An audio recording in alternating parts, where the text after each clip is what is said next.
Hi friends, we're going to do some writing together today. You're going to need this paper out of your binder.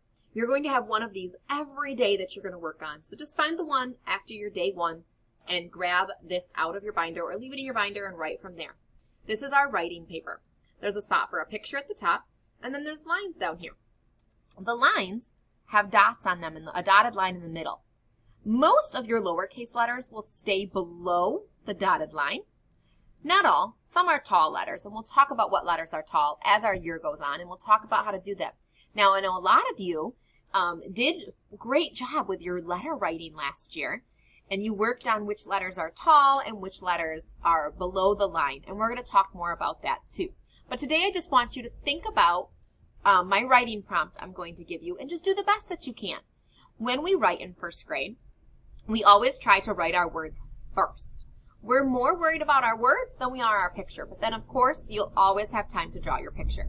So today we're going to write first. And when you write, you're going to try your best to stretch out the sounds you hear. Try your very best. I want you to try without help. So in first grade, friends will come to me and say, Mrs. Taliska, how do you spell? And they'll ask a word. And I will say, sound it out and use your best first grade spelling. Right now, I'm not worried if it's spelled correctly. I want you to try to stretch it and stretch out your sounds. For example, if I wanted to write the word man, I could stretch it out like this. I know it has 3 sounds, so I'm going to make sure it has 3 letters in the word. Man.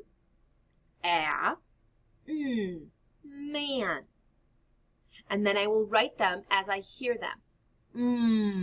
Oh, that's an M. That's an A. That's an N.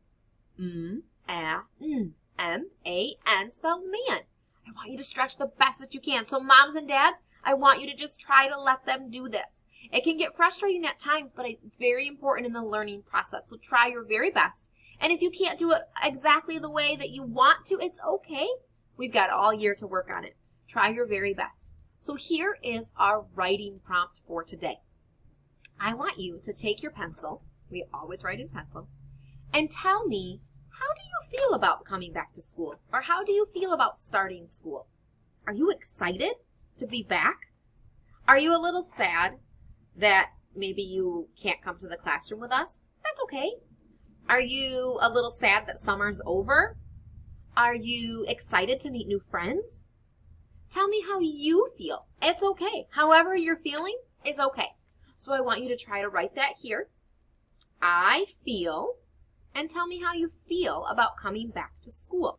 So you might start your sentence off with a capital I. Hey, that's our sight word today.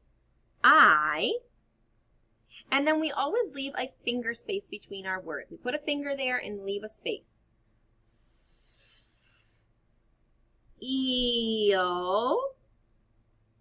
I feel, another finger space, and you continue that. How do you feel about being back to school? Fill that in for me. Write what you like. You don't have to use all these lines. It's just extra space. Make sure that your sentence, wherever you end it, has a period at the end. That's how we end our sentences. And then go ahead and take some time and draw a picture for me about how you feel about being back at school or starting school again.